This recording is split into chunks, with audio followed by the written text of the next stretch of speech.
Welcome back to the PodKAT. No. We need What's more, to do? we need more energy. Man. We need more- Every time. This is why I don't like starting this thing. Okay. Let me do like all those YouTubers. What's up, guys? Welcome back to the PodKAT.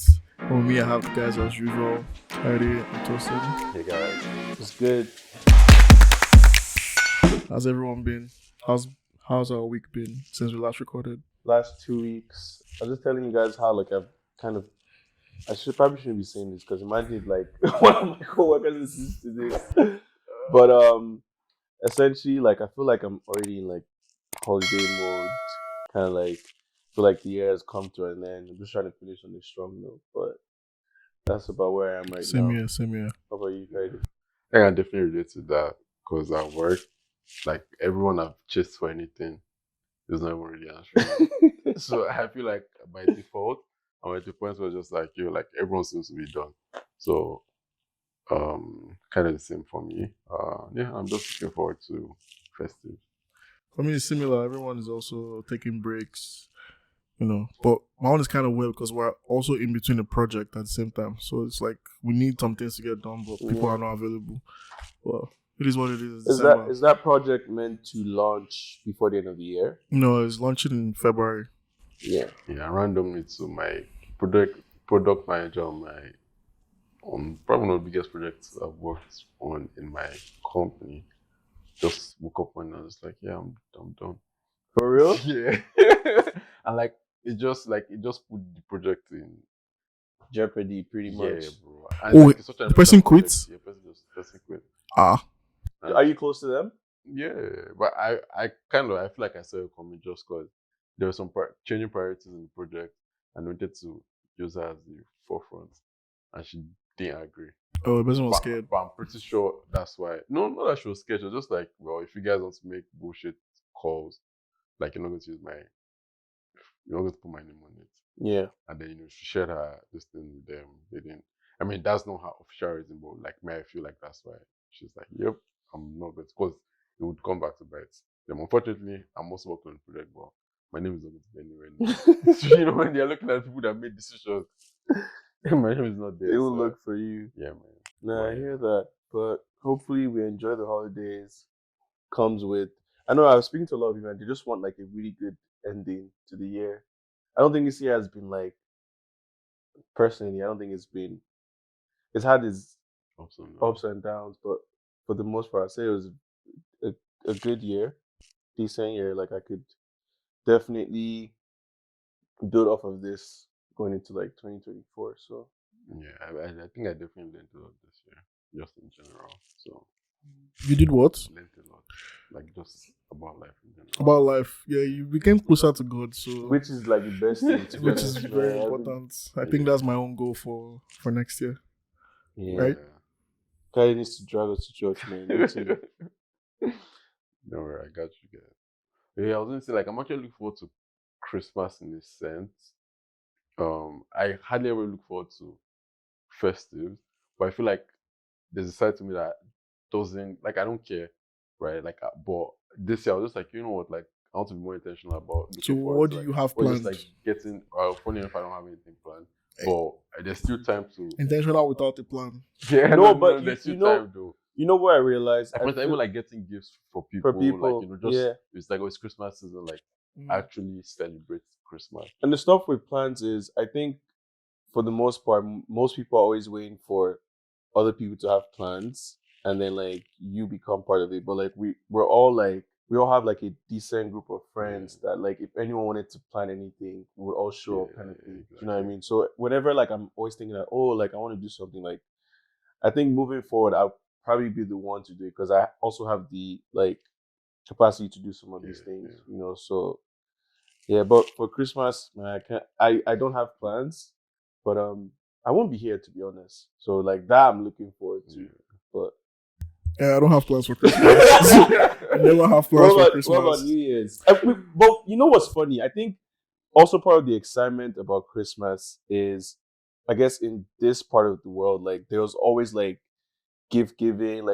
As a kid, you wake up here and then even if it's the smallest gift, your parents will probably have something wrapped up, but growing up in Nigeria, like for instance, me, like we didn't, that wasn't our thing.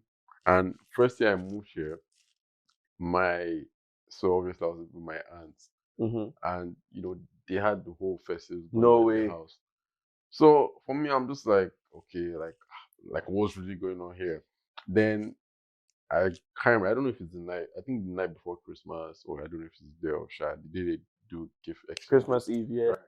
So everyone is bringing out gifts, right? And essentially everyone gets me something. I'm just there like, fuck. You didn't get I'm just like, bro, like I'm actually not, like I'm not used to this. So it was more awkward than anything for me.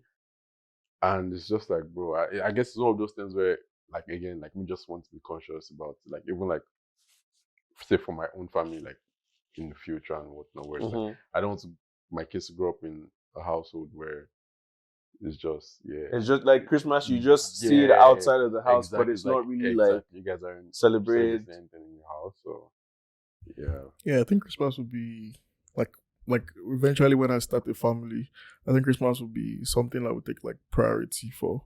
Absolutely. Yeah, I don't think it would be like the way it was growing up in Nigeria. Because in Nigeria, we just did two things for Christmas: food and banga. Fireworks and food. That's all. I go and throw for fireworks like bro so many times, man. Bro, I was out of the house to, like at night, 12 fireworks in my estate. It's crazy, man. Like, and obviously, like we know it's fireworks, but you don't really know. You don't really know if it's fireworks, but yeah, that I think. But I always say this because I don't enjoy Christmas here, even though like there's like lights, there's a couple houses that are like lit up with decorations and all that stuff. But I never really felt like maybe it's because I don't have like that much family here, right? But I never really felt like festive spirit whenever I'm here. So I always try and escape somewhere like Nigeria or something. Because Nigeria, I feel like literally just walking around, you can hear everyone play like Christmas songs, like Lagos that doesn't even really care about so many other like festives and stuff. Almost every single store has lights around it and all that. That's true. That's actually true. Like I know what you mean. Like as much as we're saying like the whole culture wasn't there like that, but it's like you would know it is Christmas. You would know it's Christmas in Lagos. Like 100%. It was there, but it wasn't taken like seriously. Yeah, it was there. We just like the fun part of Christmas, the gift giving and all that stuff. Nah, nobody's really doing all that. Yeah, but I think Toronto is not the best city for Christmas. Like for Christmas, like I feel the likes of, I've not spent Christmas in New York, but just from looking out, like from outside, it seems like the way cities like that celebrate Christmas, even like London. I was going to say London. I think I went to London once for Christmas. Toronto doesn't. You have certain places where they'll light up and whatnot, but outside of that, it's not really like. No, the city is depressed. You can't do anything. The city is clearly depressed. It's too cold to celebrate Christmas. Yeah, it's that actually. But yeah, I guess also speaking about a week, like Arsenal are top of the league right now. Bro, top of the table, baby. Top of the table, man. I guess it feels good. It actually feels good, like ending the year top of the table, because that's what we we have a double. So 8 games for the rest of the year, I think. In Premier League, around 8 games. Yeah, that's insane. There's only 3 weeks left. Yeah, they keep guys insane. It's not Boxing Day thing now. They play like 3 games in like 1 week. Yeah. But don't worry. We'll end top of the league. You know what I thought about today, and I realized that I'm actually a serious hater, right? Especially for Arsenal fans, because I woke up and I was like, Arsenal fans actually get to be happy on the weekends now.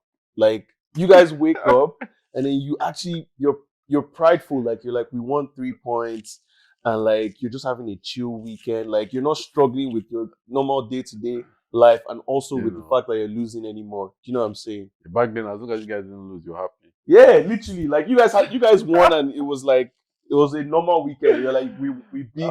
Who they played? They played it was 2-1. They played Wolves. Oh yeah. And it was normal for them. They're just like, oh yeah, we just beat Wolves. Like we should have won with a clean sheet. You know what I'm saying? Arsenal, like last year or 2 years ago, you couldn't. Well, I'm actually mad, but like I understand where you're coming from. What fan base do you hate the most? like within Prem? Has to be Arsenal, man. You. Obviously, Man U. But I think it's Man U. I hate United. But United have had Wait, so hold much on, hold on. success that So, I wait. don't mind it. Wait, why do you hate Arsenal?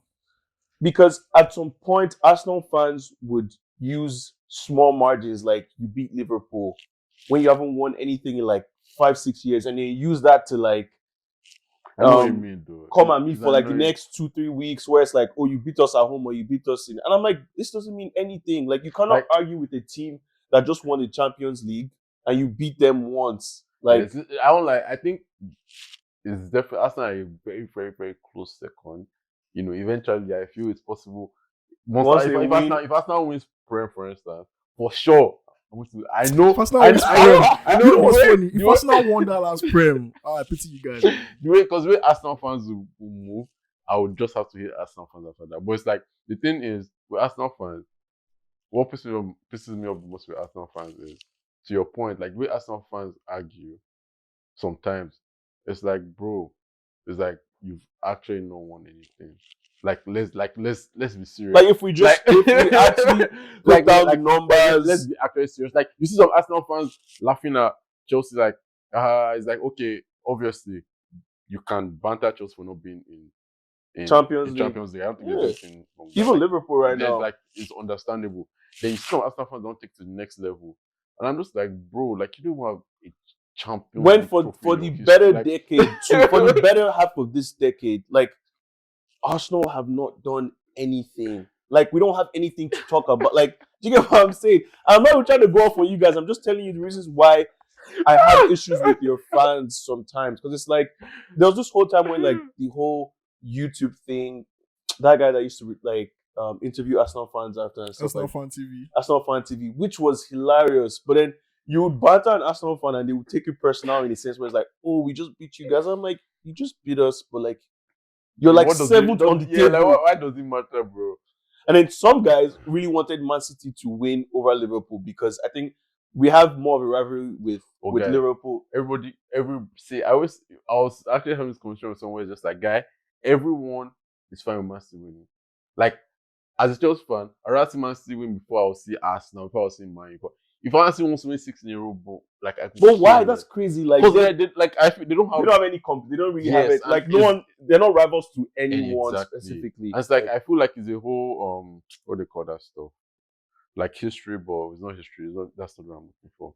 But like their history, like it's not really there. They don't have much. Right? Like they don't have like too even much. as much They as don't have, as Mourinho heritage. calls it, football heritage. Yes, that's right. Yeah, they don't have football heritage. Like as much as City has won in the last 10, 15 years, they are not still top. They're not top 4 biggest teams in the league. Like, do you get what I'm saying? Like, they still have a way to go. But now, let's say in 10 years, City are still moving like in 10 years. I feel that's when people can now start saying, okay, you know what? It'll be a different Is it conversation. enough? But also, I feel whenever Pep decides to step down or leave City, things are going to take a now turn. that's when they're going to come back to everyone's level. But as long as Pep is there and he has financial backing, those guys are not going 2, maybe 3 seasons without winning a major trophy. Yeah, and that bothers me, man. Yeah, because as a Liverpool fan, we've been in a type 2 race with them for like 3 or 4 years. It's always been like 1 or 2 points, but we just don't have the depth, and we don't have the financial backing that City has had for so long. Yeah. Like, I think it's messed up for you guys because in any other era, how well you've played in the last 5-6 seasons, you're winning 2-3. And the tally, the points tally as well, like the amount of points we've amassed in those title runs, like some teams don't even need that many to win the league. Do you know what I mean? We've had like there's a season where I think we lost maybe 2 or 3 games. You've done 90 twice and no Prem. Like that's insane. You know, it's like I feel like top 10 points in Premier League history, or let's say maybe top 15. Liverpool probably has a good 4 or 5. Say 3 of them coming in the past 5 years, and you've only won once. And City have won 4 times. So for me as a Liverpool fan, it's just like, man, there's not much else that we can do. Yeah. I know we have we're not as consistent towards the end of the season, but Man City just know how to get it done in those moments, man. If I'm being honest, but yeah. Okay, so why do you dislike Man U? Man U fans, man, once you're talking to a Man U fan, next thing is, yeah, we have 19 Premier Premier League. League trophies. I'm like, bro, like, who cares, man? Like, I do, Okay, so now you know that thing that annoys me about wait you now, now. wait. What you've just said now has contradicted the whole episode. No, You don't like the Arsenal point, because but the Arsenal point, doesn't have I'm about to anything. make a Let me point. You finish. didn't allow me Let me finish. finish. But this He guy has asked to me a question, like, finish. He has to Let me question. finish no, let now. me finish my. No, but he hasn't finished his point though. Let him finish his point and then. finish. The point is, with Man U fans, they always go back. They don't do that anymore now because, again, they've not won anything for so long where it's like, at this point, it just looks silly, right? But the other side of Man U fans where I'm like, I don't mind is, with Man U fans, a good number of them have they've witnessed their teams win, which I feel is also a big part because, like, I'm arguing with someone, I've seen Chelsea win 3-4 Prems, I've seen Chelsea win 2 Champions Leagues, like, and then you see a fan arguing with me that they have 20 league titles. I'm like, bro, how many did you actually witness? Like, do you get what I'm saying? And I feel that matters because, bro, like, can't be arguing with me about something you're not even born when it was going on, right? So yeah, but Man U fans again, like, they for sure saying, but it's like at some point, it's like you guys are, like me, for instance, Chelsea was shit.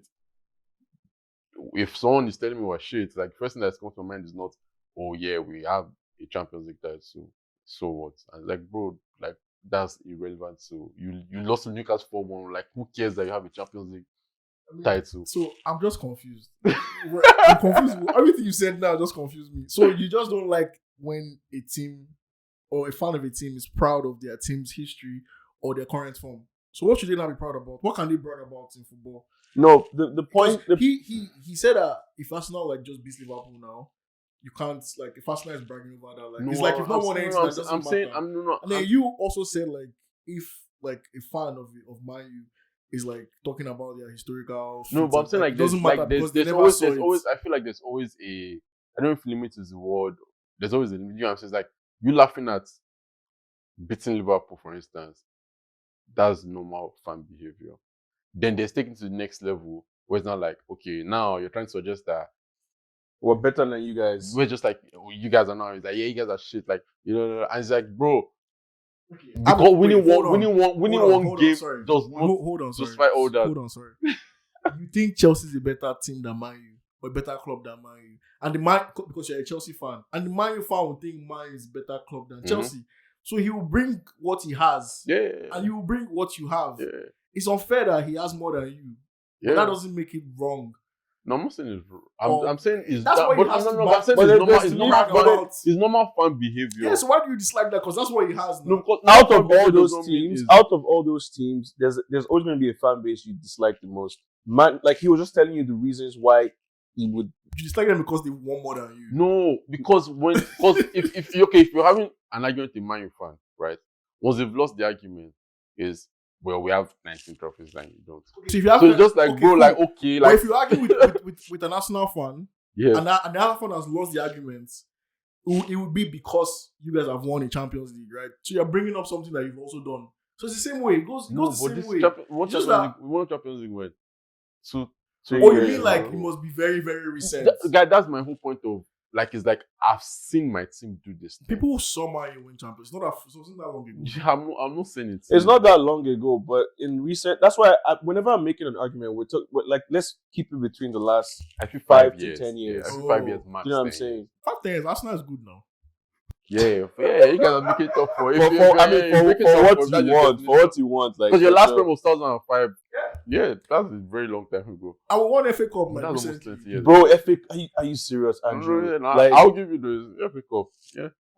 For instance, where Chelsea right now, I won't take a capital one. People are struggling for cups, too. The competition is too much, though. It's tight. Exactly. I feel like the competition is so much in England now, where it's like, anything is good, though. Anything you just take, because you have 5 top or 6 top teams, arguably. So, bro, once one team takes Prem, that's 5 teams to fight for the rest. Champions League typically is out of reach, is Capital One and teams that are fighting for 2 teams. You have to celebrate whichever one you can get your hands on. Exactly. Yeah. What do you guys think about the Premier League teams right now in the Champions League? I do want to say something, though. Like, Man U needed to win against Galatasaray, right? I'm saying Galatasaray, and they couldn't. Like, if that's not, like, an issue, if that's not a sign for like trouble, I don't know what else is, to be honest. Like, because their next game is Bayern. You know, I don't think Man U even has. I don't think Man U can ever be Bayern at this point Guys, in time. it's not even that they can be Man U is Bayern. playing Maybe they Thursday can be night Bayern. football. They can be Bayern, actually. It's possible. But if there's one team that you don't want to face when you need to Win is it's Bayern. definitely Bayern. Those guys, they've won the I think the group. they won the group for sure. But watch them start their best lineup. Especially, are they playing in England or in Germany? If it's in England, they're going to screw No, those it's guys. in England. If it's they're It's done. in England. Bayern doesn't fly to England and they don't mess up in England. They're going to deal with those guys. Those guys are wicked. As long as Muller is in that team, it's going to drop one speech for them. That just was just like, we have to keep these guys. It's so confusing because I watched that game and they were up 2 Yeah. twice. Yeah. They were up 2-0 and 3-1. Yeah. And it ended up as a tie. It was just confusing to me. And I've noticed that inconsistency in Man U. Like, they win one game or two and then the next one they draw. It's typically the Champions League, because if you look at the Premier League, for example, they've actually tallied a good amount of points. Like, I think they're like 6th or 7th or something. In Prem? Yeah, in Prem. Yeah, I mean, there's somewhere. But they've tallied a good amount of points, and it's still confusing to me why they can't keep like a good streak of performances. You know, like I don't know. Like, I feel like they're going through the same, not same actually. There's just a Similar issues with Chelsea, right? And it's like with Chelsea, every time I watch Chelsea and I watch us do nonsense, I'm just like, bro, this is so frustrating. And then Man U somehow always either match it or outdo. And then there's in some weeks where it's just like, okay, you know, they will just say win their games or whatever. But it's like, guy, most weeks Chelsea mess up. Man U is find right a way where it's behind. like everyone's laughing at Chelsea. Man U plays next, then something happens and you're just like, this guy just took all the attention from us.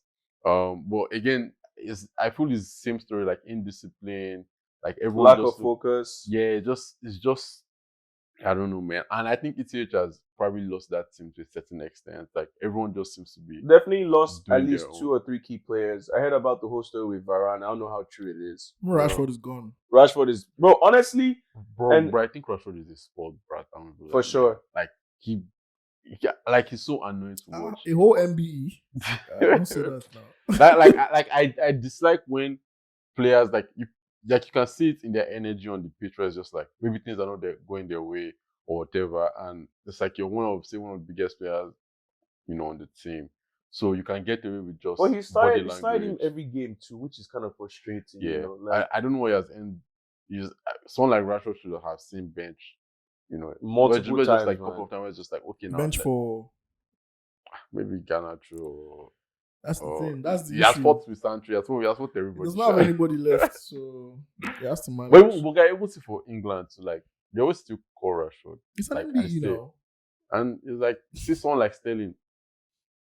Sterling has had a better season than Rashford. Easily. But this guy claims he's not calling Sterling because of fun. But you're calling Rashford. It's like it's contradicting. Yeah, that's a little crazy, if I'm being honest. Like, but I think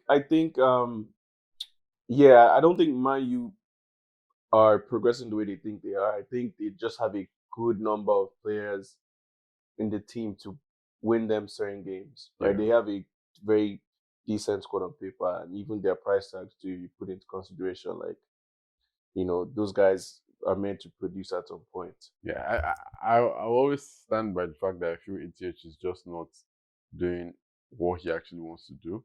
Yeah, I feel like he's over considering so many things. You know, to your point, maybe the players there aren't the right players for his system and whatnot. But like, I don't think he's even trying to play how he wants to play. Yeah, but he's brought in certain players, so we can't really give him that excuse. You know, he's brought in the likes of. No, but I'm not saying that in the sense that, like I'm saying like it's his fault. Like, oh, okay. He doesn't seem to be playing how he's meant to play, and it's just like, it's bro, clearly not like, working. yeah, like, why are you not just playing how you want to play? Like, at this point, like, there's nothing to lose. United is already not playing great or very well or consistent, so you might as well. And from last season, like, they played well last season, everyone thought, you know, this season they'll pick next up from that. But bro, it's been the opposite. Arsenal, on the other hand, in Champions League have been a really good player young player that's like being a like I've been arguing about this for a while. I think Martinelli is top 10 best young players right now. I don't know how. I don't In know Prem who's or in the world. in the world. I don't know how we want to do the top 10, whatever it is, whatever players you want to throw in there. But under 23, under 25, Martinelli is definitely up there for me. Mention players that are better. Bellingham. What's the guy from Bayern? Musiala. There's one other guy from Bayern, that striker, but I've forgotten his name. From Bayern. That's always scoring as that when he comes on as a sub. But I won't go as far as putting him in top 10 yet. So. Obviously Pedri. Bro, don't worry about that. Pedri's definitely better. Names are not coming to my head right now. Doku is. I know Doku's not young. Oh boy. god, Doku's not young player. No, Doku. So Doku is better than Martinelli. That's definitely an argument. Though. What are we arguing about? We're gonna argue about that. We're gonna argue But about better that. how? Like, what is he better at doing? Dribbling or scoring? You can argue that. Or what is it that is better? Tell me. Like you can argue all their skills. In my Okay, opinion. Vinicius Junior, definitely. Vini Like definitely that. good. That was like is I didn't say he's not better. Vini is one of the best players in the world. Rodrigo is better than Martinelli for I sure. mean, Saka is still younger. Saka is better than Martinelli. That's what 5 or The 6. thing with Martinelli, like me personally, I'm not sold on Martinelli. Like I For feel, real? I feel like he's a Don't worry, very when good he talent. plays you guys But again, you the see. thing, bro, everybody deals with Chelsea. Dealing with Chelsea Enzo is better than Which Martinelli. Enzo? It's not this thing. Enzo Fernandez. But I feel like that plays for Chelsea. as of now, Martinelli is like you can see the talent, but like I feel like his talent has been raw for too long. I don't know how to explain it. Like I feel like till today, Martinelli still makes. I don't want to say mistakes. Mistake is not the But he's not as decisive. Yes, as like as I expect him to have grown. progressed Yeah. exactly. So for me, it's just like, are you going to take that next step, or are you just going to keep on being an exciting player? Like, see what Saka is for you guys now. I feel like Martinelli should have stepped up to that level of Saka, in my opinion, but he has not. He still can, but I don't think he has. Anyways, Question, because you're looking at me like I'm saying something crazy. If Martinelli is out, the way Saka can carry you guys. If Saka is out, do you think Martinelli can do that? Arsenal suffers without Martinelli more than without Saka. If you don't know, You don't understand. Do you not understand the Oh, question I what? just asked you? that's what you just said now. If That's Martinelli is out, not what I asked you. okay. What do you ask? If Saka, the way Saka can carry Arsenal, Okay, carry being your best player, okay. do you think if Saka is out, Martinelli can do that? Yeah. You think so? They don't. Yeah, Play, first yeah, of all, that they don't even play the same position. But Guys, wait, you're like, hold no on. shit, bro. Yeah, like I thought they played the same position. wait, chill. Let me finish now. Martinelli's style of play and what he does on the field hasn't to do with what Saka does. Saka is more of a creator, and he's a finisher, right? So if the creator is obviously out of the team will need someone to create, right? So we'll feel the impact of him not being there. But if the finisher is not there, we'll also feel that impact because we are not scoring Martinelli goals as is much. your finisher. He scores most of our goals. You can check it. Last 2 seasons. I don't think you want to check that, to be honest. Who's now scoring most of our goals? But It's being definitely shared, but a Martinelli that's hasn't definitely a bagged up to problem, 10 goals He in a has. season. No, like He he did did last last season. season. He's But in the Double Premier digits, yeah. Him, Odegaard, Saka. Him, Odegaard, and Saka got. I think one they more got- person even did double No, this digits. guy was on 9. This guy that got injured, Gabriel. Yeah, like He's he, like no, a- he, he's I'm not our- saying- And the season before, no. I Season think last- before, last he season. was very close to double figures. Martinelli? Because you guys don't watch our games. Me, I do, and I'm telling He you. scores. See, I'm telling- Martinelli is like, you know what Trossard is doing now? Like he's just popping in and scoring goals. That's what Martinelli has been for us. He's producing. I see When that. he's on the field, we win. Yeah, I see that. I'm not arguing that with you. I'm just saying. He's our Bellingham, but it's funny. Whoa. He's our Bellingham. It's So funny, what's but Saka? Saka is more like a Vini. Guy, Was compared that's to like Madrid. you're capping because Saka scores just as many goals. More? What do as you mean just as Martinelli. many? And- More. And he's doing the. He scores No, more. He's probably scores more, but like Definitely if scores more. all, I'm gonna like check if it we're right talking now. about I'm gonna check it right all now. goals this like in a season, he definitely scores more. But the whole point is Because Saka plays way more games. He has literally just got benched once, like the past 2 yes, years. so what is that? No, I'm just trying to explain it to you. Like, Yeah, goal per game yeah, ratio, but it's still Martinelli is scoring more way now. ahead. Way ahead. As well to using goal per game. Isn't it when you play that you score? Yeah, man. Before No, for real. Martinelli, you guys are Like, underrating him. I don't like You're how you're underrating him I don't so like. much. I'm not underrating him, but I don't like how you're trying to put him on Saka's level because I don't think he's on Saka's level. It's not Osaka. I said they don't play the same thing. But no, you can compare two players. You can like Amongst the people left wingers. people are comparing Hazard and Salah. They don't play the same way. They have two completely different styles. Cool. But Does that mean that's they why can't the be comparison- comparable? Because it doesn't make sense. It's like comparing Van der Sar Oh my to God. Rooney. See, chill. Yo, man, guy, don't stress. How many left wingers are better than Martinelli that are under the age of 23 in the world? Probably not many. Exactly what I'm trying to explain to you. He's in his own lane. He's one of the best. You can't compare him to someone in another lane. It's kind of hard to do. No, but what I said at the start is I just feel Martinelli, because typically what happens is you see a youngster that hasn't been given the chance. Again, Martinelli is progressing. I don't think he's not progressing or anything. I don't think it's a case of he's not going to become good. I'm not saying that. I'm just saying I expected you be at a different point as of today. Like the way Saka has progressed in his own lane, I expected Martinelli would have progressed in his own lane. But we have a at that style level. of play. Arsenal plays in a certain way. We're not those playing. We're not like Chelsea that we're not headless chickens. We know what we are doing. Okay. And we play more on the right. If you watch Arsenal games, we play more on the. We start most of our attacks from the right. Okay. We're feeding everything mostly from the right. Okay. Have you checked your stats? Yeah, you're wrong. What is the stats? What you wanted me to check? What for? Yes, who's- Saka has scored more goals. Like, Just- for instance, last season, Saka scored more goals than Goals, last GP season. and everything, Premier League and everything. So Arsenal plays, we create more on the right and we finish more on the left. Mhm. Like you're going to see more crosses from the right to the Yeah, left. yeah. Because Martinelli is not crossing. 1000%. Yeah, I know. Yeah.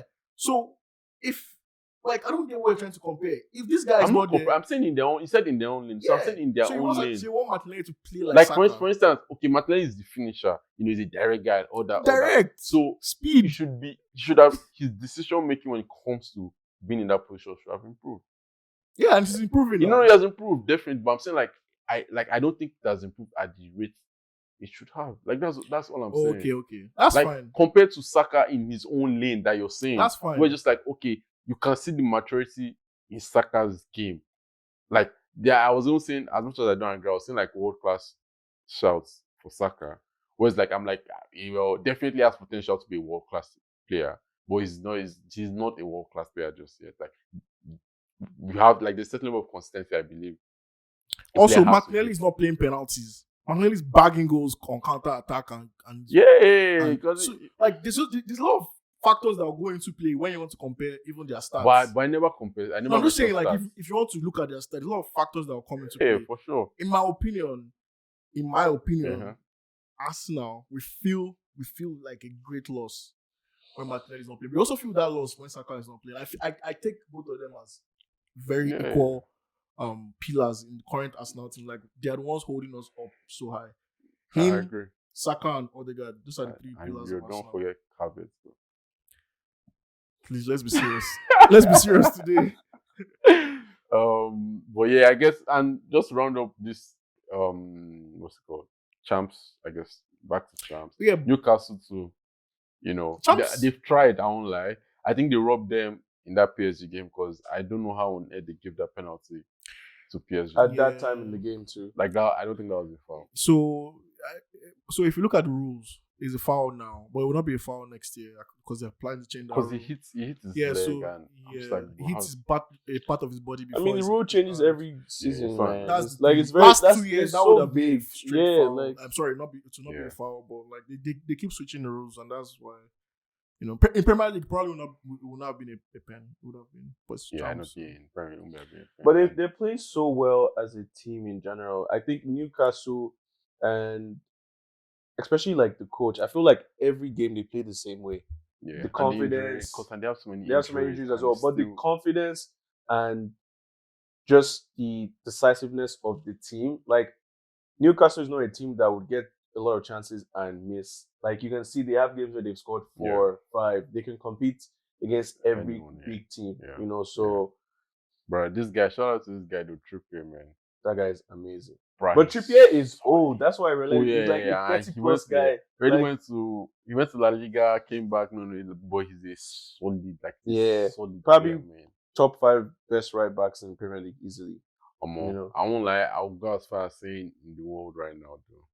Like I feel like when it comes to complete center right back, the only other right back that I see as complete, on that level is James. Rhys James. James has to play more But games. His injuries, but like in terms of complete right back, like James, like he doesn't have any weakness outside of like injuries. Like when he's playing, he can defend, he can go forward, he can pass, like everything. But Trippier is the only other person. Trippier is effective. The fact that they can also now, like, they're really good with set pieces. They can, because as a right back, like, the overall game free kicks too. Exactly, free kicks. The overall expectation from a right back before was someone that can whip in and cross really well, right, and someone that is really good defensively. That is a complete right back. Yeah. But now we have right backs that are giving so many assists. Yeah. Like teams are playing through them as a channel. You also have like set pieces, like penalty. Like it's insane. Yeah. Like the number of things that they can do right now as right backs. But yeah, I don't know if you guys, I guess maybe still kind of on this week. There's been some crazy goals this week. Oh, this week Garnacho. The previous one? Yeah, like last week. Yeah. Like I guess within the last 2 weeks, Premier League goals have been insane. Garnacho's goal, and I think the one thing that I saw a lot was everyone comparing it to Rooney's. So do you want to have that debate? What side are you on again? Me, I would say Rooney. You're on Rooney. What side are you on? Mine has to be Garnacho, man. Same here, Garnacho. I think Rooney. But why are you on Rooney though? Is it because I'm on Rooney's side just because I feel everything like it was a derby. I mean, you guys, I think you guys already said you felt like Garnacho's one was cleaner. I feel like Rooney's one was cleaner in terms of like the hit. Like it was like the perfect hit. No, like there was no like Duhat could not even follow it. Like he was rooted. Came off his shin though. That's why. Yeah, but still, like you know how many great goals have been scored with your shin. Of course. I mean, obviously, I don't know Rooney's skills, but there are players that have. I would even tell you like they intended. It's not possible. I've seen players say like they're insane and they're fucking lying. Okay, maybe they're lying. No, you can intend shin, but not overhead shin. You cannot intend to strike the ball with your shin. No, like if it's tapping, you can intend shin. There's no intention of a footballer that would think, oh, I would score this better with my shin than with my boots. It's possible. No, but if you're sliding and like tapping, all those Haaland tappings, like it's right there. It's just putting your leg just there. Just putting your leg there. Yeah, but no, like if a footballer intentionally tells you, like, you can't really point your shin. Never believe that guy again. Like that's all I'm saying. If a footballer actually tells you, like, I feel like that's definitely a different. I don't say argument, right? But regardless of if it was Rooney's shin or foot, like the hit was just like clean, bro. Like that goal was a lucky goal. That's what we're trying to explain to you. The fact that there was a deflection from the defender's back from Nani's cross, and then it came off his shin. This is just a chance. Like the deflection would have taken the ball back, but and it was instinctive too, which is good. Yeah, it's not my disagreement with it not being chance. Like, obviously, you can see the deflection. I mean, deflection, in my opinion, doesn't matter again because what Rooney is receiving is the ball. Whether it deflected. We're talking about the goal. It doesn't. Yeah, but I'm not talking about the goal. I'm talking about the finish. Which finish? The shin? No. This guy, the actual hit. That ball would have hit his shin and gone anywhere. The actual hit of that balloon. Even if he hit his knee, the hit is what I'm talking about. Like I just feel the hit was just cleaner, in my opinion, for Rooney than Garnacho. You guys were saying how like Garnacho's one was like you knew that was his intention, and I'm like, yeah, that's completely fine. But for me, it's Rooney's own, man. Bro, Garnacho went away. The ball was going away from him. And you said it was instinctive, which for me I think is a plus. No, we're not saying it's like being able to make that decision that quick. But it's definitely a plus. Yeah, but I was telling you this, but as a football player, right? Most of the times when the ball is behind you, that is what comes to your mind. What comes to mind. That's why I tell you, Neil, if you watch like 3 or 4 games, at least one player tries a bicycle kick at some point. Mm-hmm. Just out of instinct of, okay, what if I just hit it and it goes right? Yeah. Like, that's the hope, right? Oh, let me just try this. Okay, I have a question, actually. You guys might not be able to check that now. But do you think Garnacho had any other option there? Like, do you think he could have decided to control that ball and shoot Of course. Yes, no. Of course. You realize he ran back. Exactly. He meant That's what I'm telling you.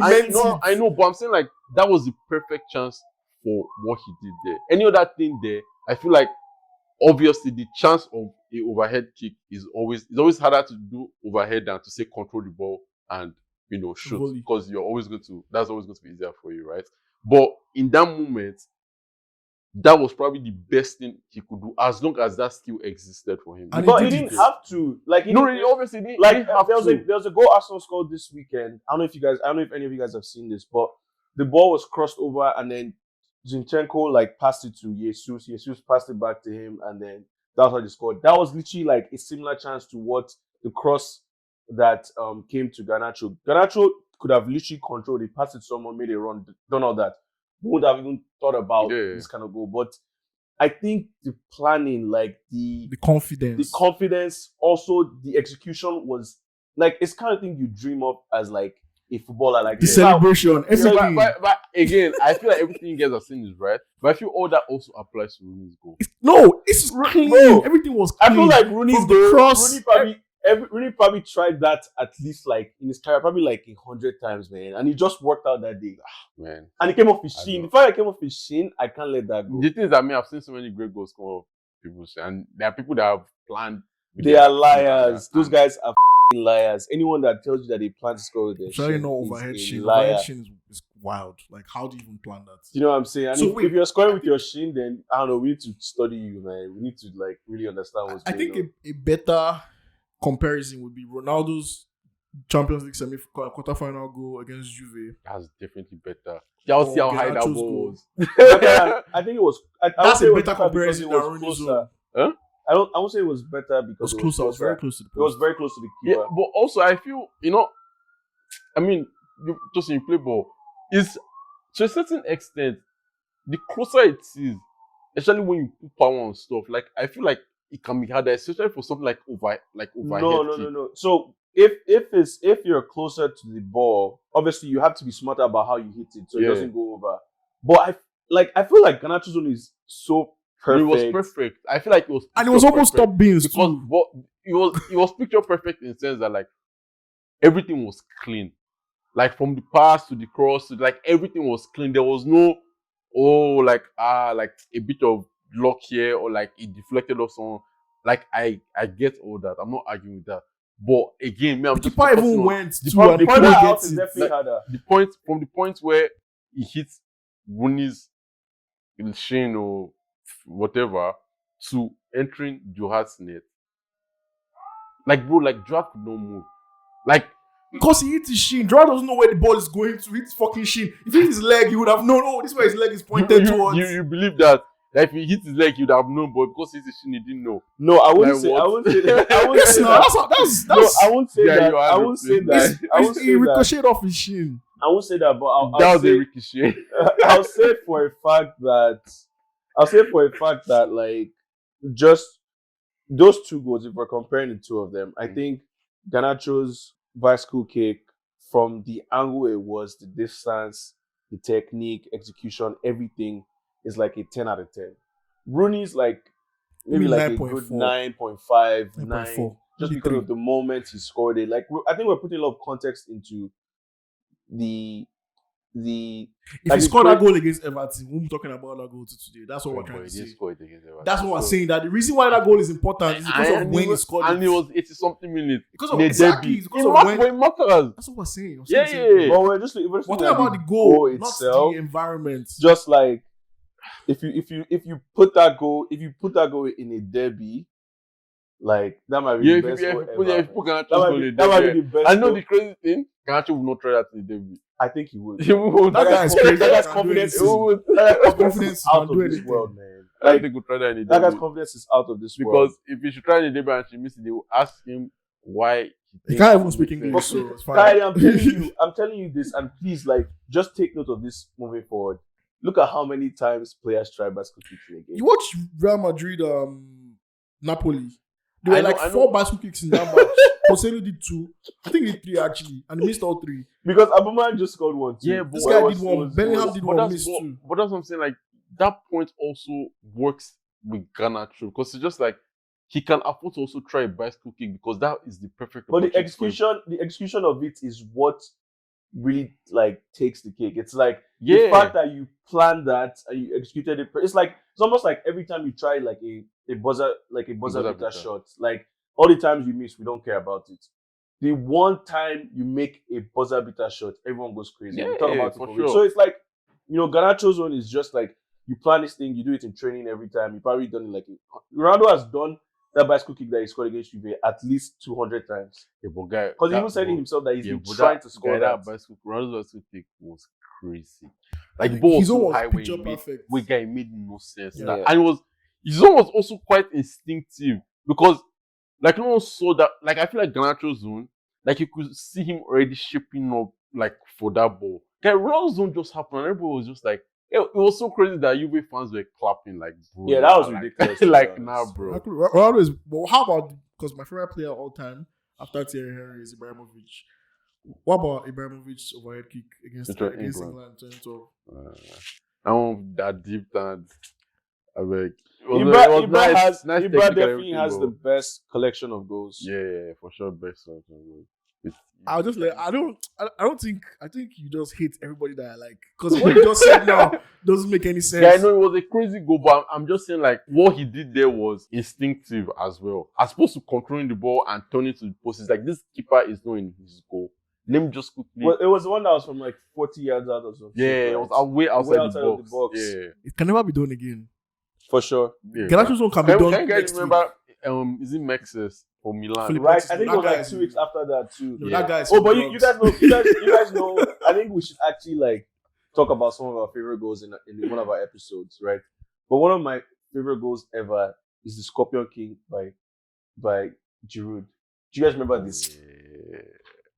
I remember. So I have that was offside, right? No. It was a goal. No. It counted, boy. It was offside. Oh yeah, like after the. I have mixed feelings about the goal. Not even that it was offside. It was a fluke. Honestly, the offside one was Mkhitaryan. The counter Mkhitaryan. Mkhitaryan. It was a fluke because it was a fluke. It was a clear fluke. He hit the bar so many. It was not even smooth.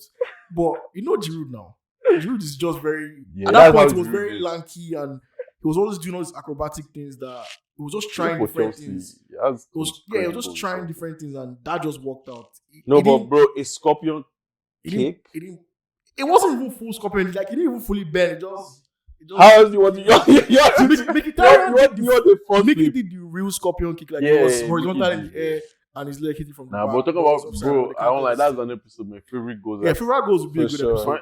Essien's goal against Arsenal. That's one of my favorites. That's a good goal. Bro, midfielders don't score goals like that. You can't score that again. Odegaard scores goals like that. What? What the hell are you guys? And you wonder why we hate as per edge of the box, you place it bottom right corner. That's what you want to compare to. I just call that Essien's goal. You're telling me Essien, the one that went Odegaard scores goals like that. The one that did like a one. Was that like a 180 or a 360? Partey scored a goal like that last season. What Partey? No, I'm giving you people that I'm telling you it's not crazy. Midfielders still score those kind of goals. No, bro. McAllister even scored a better goal like that today. I don't think it was better. I think the technique that Essien. I think you're missing the points here. Obviously, there are better goals than that exist. That's not what I'm saying. I'm saying you said midfielders don't score goals. They like don't. That anymore. They do. I'm trying to mention 3. After this episode, show me 2 goals like Essien's that scored by a midfielder. Now. Yes, scored by a midfielder in the last 5 years. I don't even show me. And also, we're looking at the game. I'm not talking about outside the box shot. Just show me a goal like that. Bro, midfielders are back. This guy. But anyways.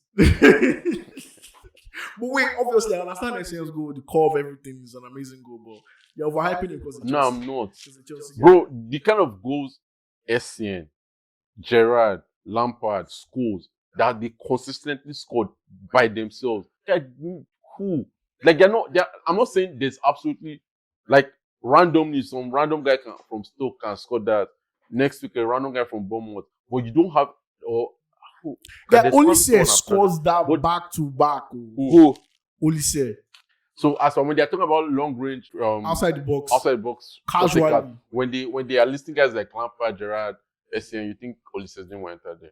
I'll put Olise's name. Wait, hold on. See, let me tell you what's going on with you now. It's nostalgia. It's not nostalgia, It's bro. nostalgia that's doing Yeah, it's not nostalgia. Yeah, that's so fact, you tell me you can put Gerard's long shot catalog beside Olise's. He has only 2 seasons in football. But that's my point. And in those 2 seasons, he has scored outrageous goals. No, but guy, you're talking about a player that cuts in and finesses the ball with power or whatever. Okay, I'm talking about just pure tech. Like guys that from the middle of the pitch.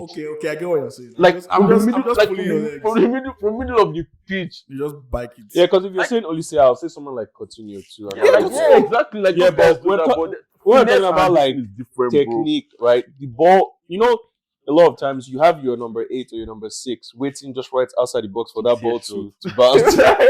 Like those guys were scoring that on a semi-consistent basis. It made no sense. You could not give them that chance Once you for the see- ball to bounce. Yeah, we see them. in We those- see Gerard loading. You see, I remember Gerard and Lampard, bro. Like, You bro. couldn't let that cross go all the way back to outside the 18 Bro, yard box. You and- couldn't do it. I feel you. It's like even looking at pens, right? It's like I feel like now there's more finesse with pens and like guys like now they're like proper pen takers in terms of they watch keepers' movements and all that. Guy, Lampard, they'll pick their spot short. Wherever you want to do. Like they just pick their spot and it's just straight power. I like think nothing the else. technique back then too was insane, man. I feel Because like you're looking at all these like pitches that are not even like as good as they are now. I mean, they were still amazing then, but like those guys could hit the ball Yeah, in a man.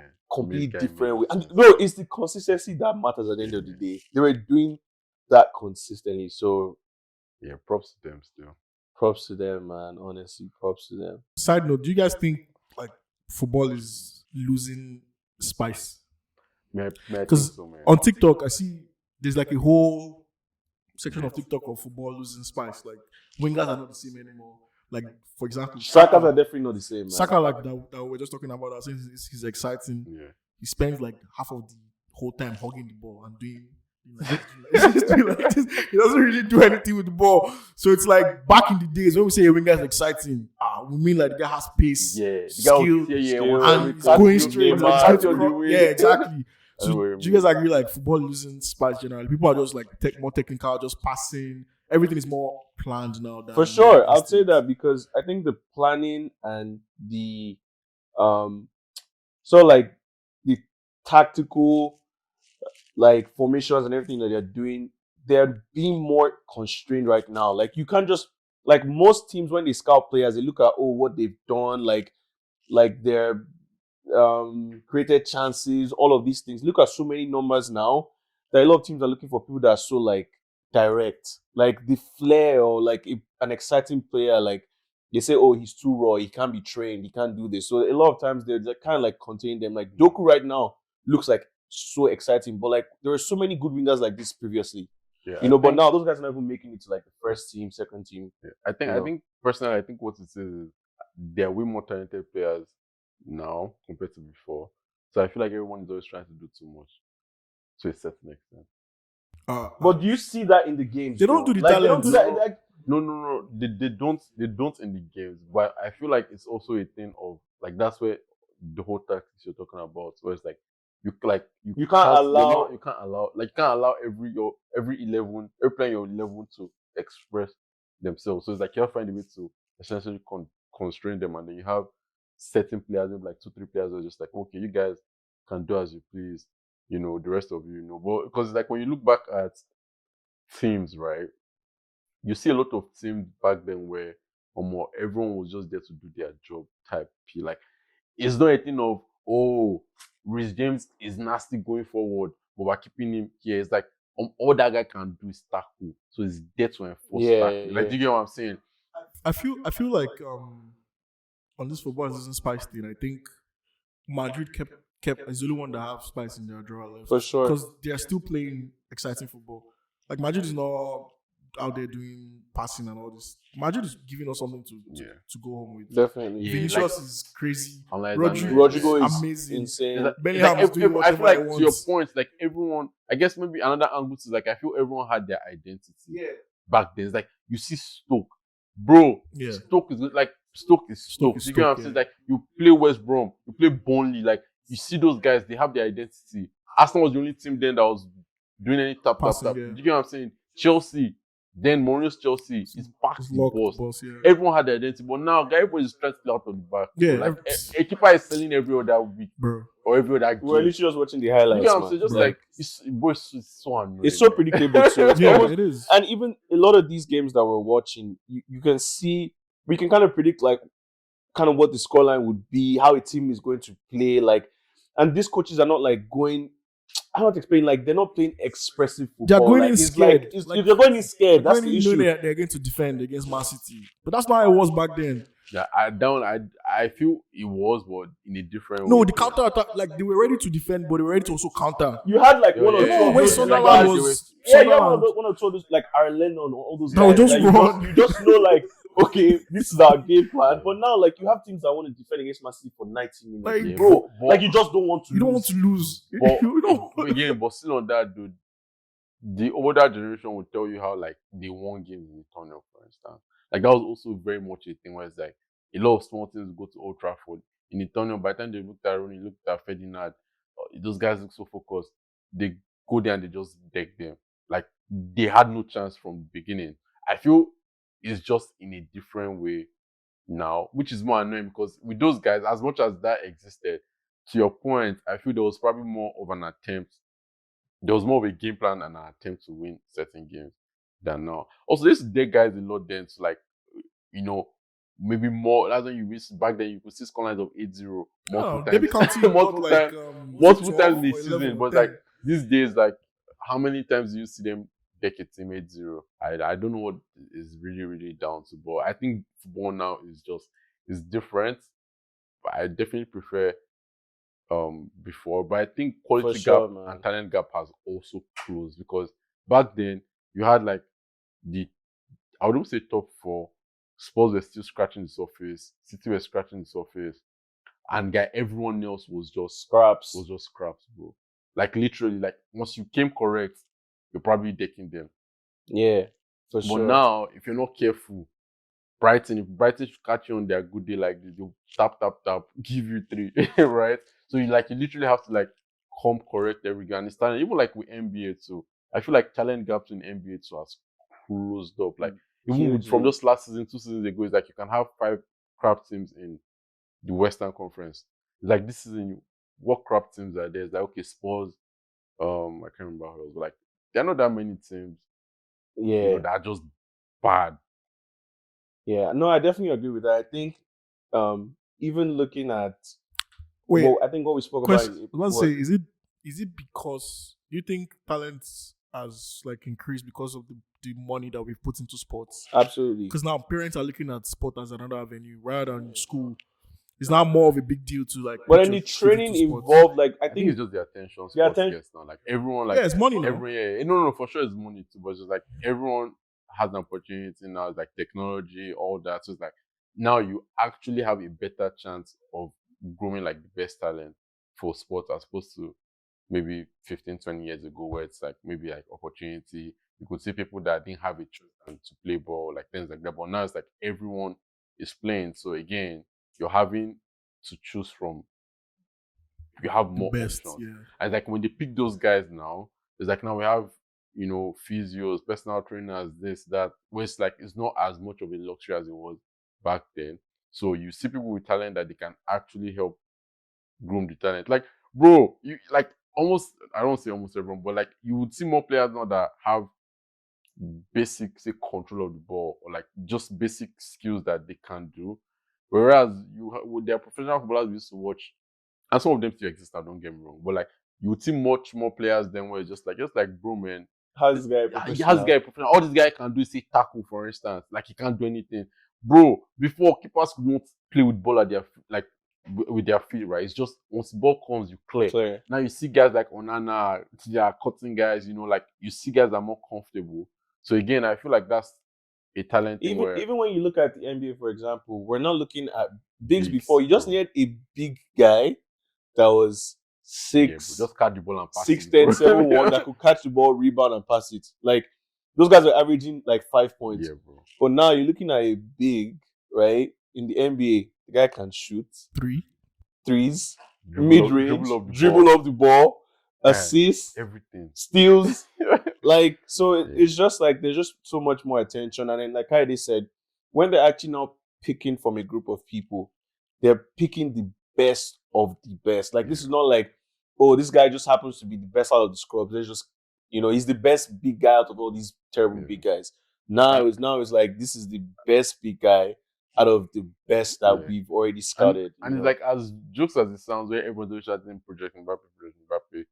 Guy, you know how many times I randomly go to someone's house and bro, they have nets in their house and everything for a 2-year-old boy. Next generation is going to be it's all sports, man. So it's like a lot of you can't compare that to 20 years ago. Like how many dads were there doing all that with their kids every weekend? That's just believe that Ronaldo had the talents. Like not Cristiano, like De Lima was born with it. They just believe like Maradona was God given. They didn't believe that he could train a superstar. But now everyone is like, we can actually do it. We can just give birth to this guy, give him ball when he's 2 years old and hope that he becomes Ronaldo one day. So, okay, to round up this segment, do you think their players, or in general, do you think some people are actually talented? And I'm not talking about physical attributes, where it's just like, this guy was born to be like a superstar, or you feel like you can train anyone to be that?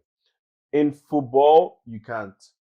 In other sports, I think it's possible. I think football, I mean soccer. Yeah. In soccer, I think because there's certain attributes of like ball control, touch, things like that some players just have naturally, right? And then when they begin to progress and get better, now they're on a different level. Like for example, a player like Ozil, you can't find another player like that. And people will say he's lazy, he's this and that, but Ozil's natural ability made him better than everyone else. Like just naturally, like we're looking at the level of like strength, all those other things. But there are other players that you can teach things around like shooting technique, just practice. You can teach them things about like physicality that will make them like better than other players. But I think just the natural ability of being able to play that separates you from other players. I think if you look at it, almost every team has like one player like that, and that player is typically like the number 10. Yeah.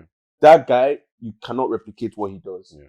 I think players are, as you said, like some players are naturally given talent. But I also feel like to become a superstar, you don't need natural talent. Like you can actually train and become a superstar, especially in football as well. Maybe some sports like maybe that requires a lot of like mental focus. Maybe I don't know any sport like that, but I can't think of any. Maybe like golf or something. But I think for football, soccer, you can easily train to be a superstar. I feel like Mbappe is not naturally given anything. It's just fast. Yeah, just honestly, he's just fast. He does the same thing every single time. But okay, now let me hold on. Let me finish now. You can, and anybody can train to be fast, right? That's just literally training regimens that you can do and you be fast. But not everyone can be as fast as Mbappe. Don't think there's a reason why. What do you mean?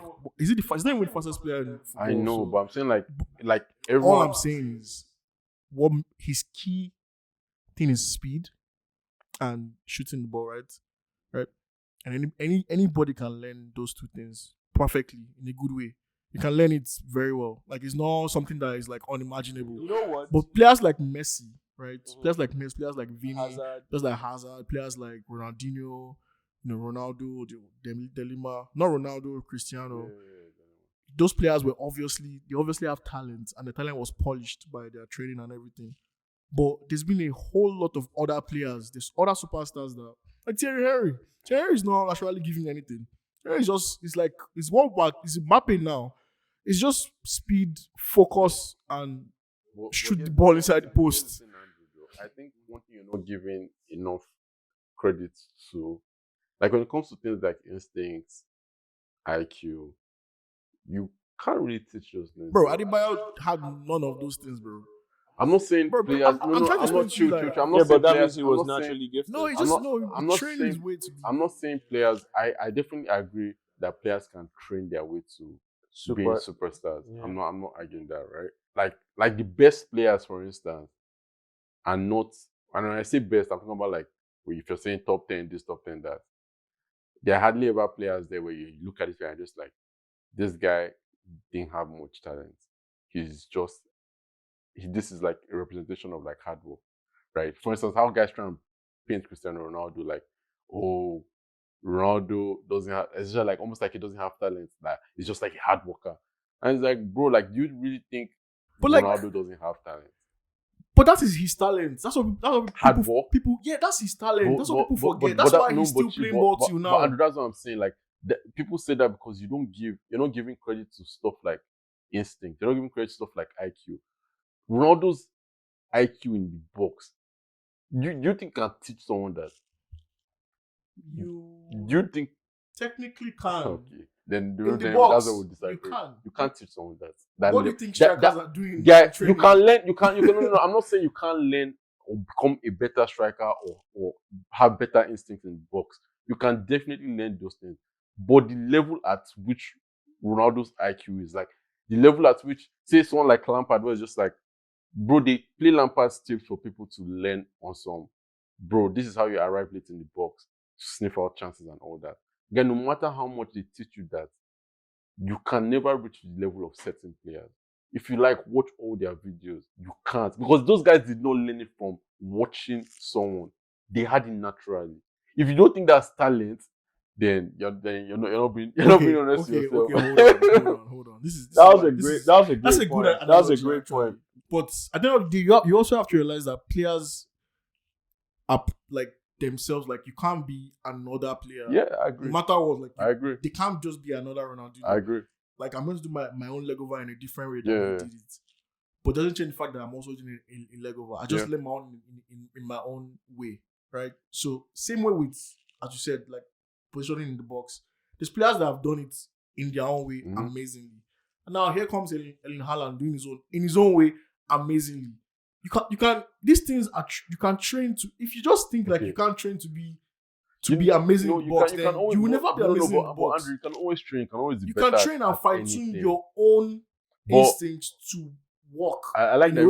I even like that you brought up Haaland. So it's like, see someone like Haaland, again, someone like Cristiano, like those two guys, Haaland being present, Cristiano being passed. Like, you see guys say stuff like, bro, like they don't rate them that much because all their goals are easy, or all their goals look easy, or it's always a tap in.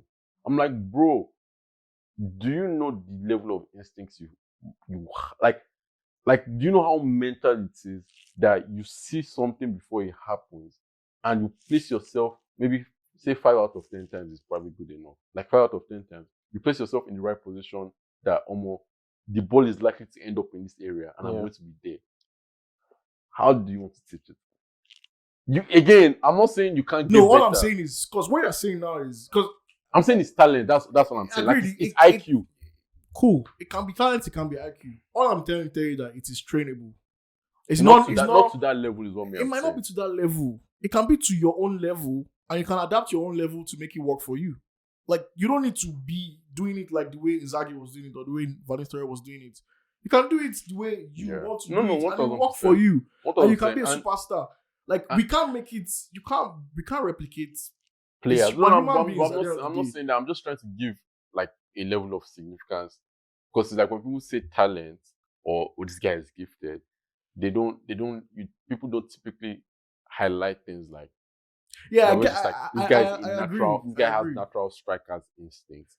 Like, that is talent. But I still see, the only thing I believe that is like that, the only person I believe, or there are like 3-4 players I believe that were born with football on their leg. Like, they were just born with it. Of course. Like Messi, Pele, Maradona, and probably Ronaldo.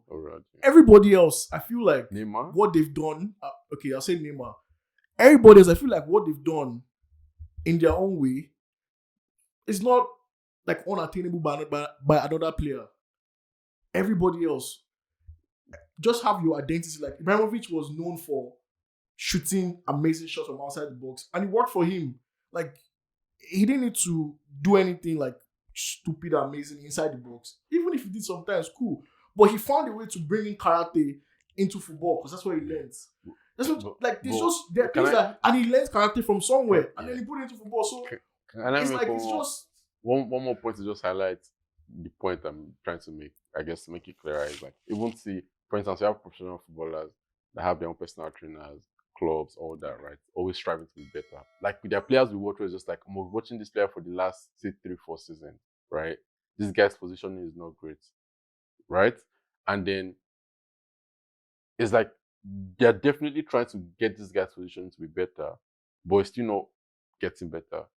Why? Chances are the guy's IQ is just not high enough to grasp everything that they are teaching him essentially. And I feel like it's the whole point I'm making was just like, you can train up anyone to be anything, but that IQ, how your mind works, is almost just as important as everything else you're doing. I can just give an example briefly. I'd say someone like, and I may be wrong, right? We can argue this, but I feel someone like Rashford is a player that presumably was like trained Yes, 1000%. or like sculpted to play a Yeah. certain type of football, Yeah. but he lacks certain things that can put, like, that's why a lot of players are always around that area of like, they are really good players. Yeah. But how many world-class players can you really count Yeah. and be like, these guys are world-class? They're not Yeah. as much. Yeah. And like, even to that same point, like, see Eden Hazard. Hazard is pure talent.